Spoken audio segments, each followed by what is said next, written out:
আজকে আমি বানাবো মশালা ভিন্ডি। বাচ্চা বড় সবাই ঢ্যাঁড়স এমনি খেতে চাক না চাক, এটা কিন্তু খেয়ে নেবে। এর জন্য আমি নিয়েছি ঢ্যাঁড়স, পেঁয়াজ, টমেটো, রসুন আর কাঁচা লঙ্কা। এবার একটা কড়াতে আমি তেল গরম করছি, এই 1 টেবিল স্পুন মতো।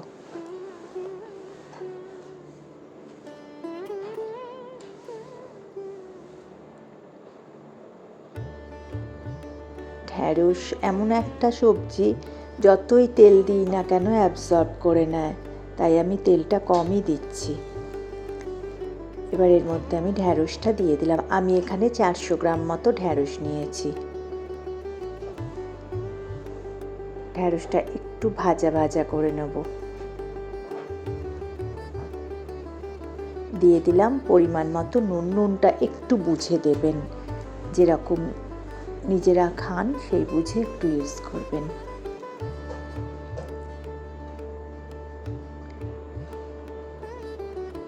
আচ্ছা, একটা কথা বলি, নতুন পুরনো সমস্ত সাবস্ক্রাইবারদের কাছে একটা রিকোয়েস্ট, একটু আপনারা কেমন লাগছে আপনাদের রান্না একটু কমেন্টে জানান।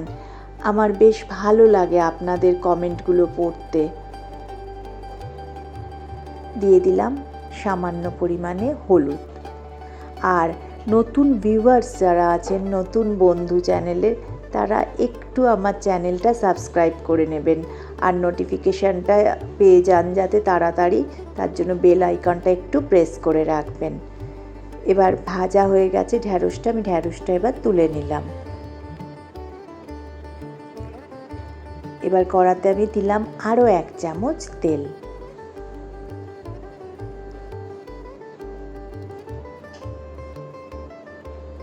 দিয়ে দিলাম তেলটা গরম হলে পেঁয়াজ কুচিটা। এখানে আমি একটা বড় সাইজের পেঁয়াজ ইউজ করেছি।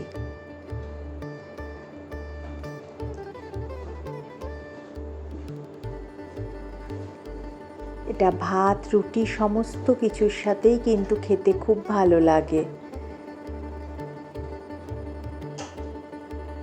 তবে আমার মনে হয় রুটি, পরোটা এগুলোর সাথেই এটা বেশি ভালো যায়। এবার দিয়ে দিলাম এখানে কাঁচা লঙ্কা কুচি আর রসুন গ্রেট করে নিয়েছি আমি মোটামুটি 8-10টা রসুনের কোয়া আর কি গ্রেট করে নিয়েছি। আর কাঁচা লঙ্কা নিয়েছি 4টে। রসুনটা এতে একটু বেশি ইউজ হয়, আর লঙ্কাটা মনে করলে আরও ঝাল খেলে একটু ঝাল দিতেই পারেন। দিয়ে দিলাম সামান্য হলুদ।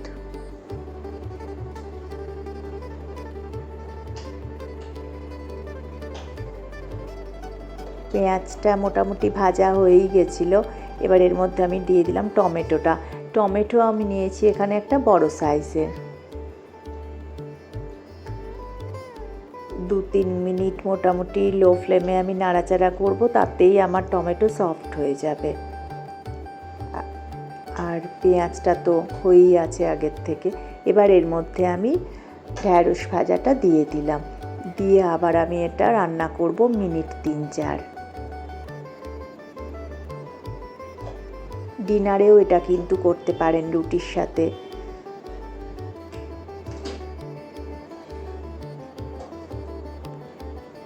এটাতে কিন্তু আমি কোনো রকম জল ইউজ করব না।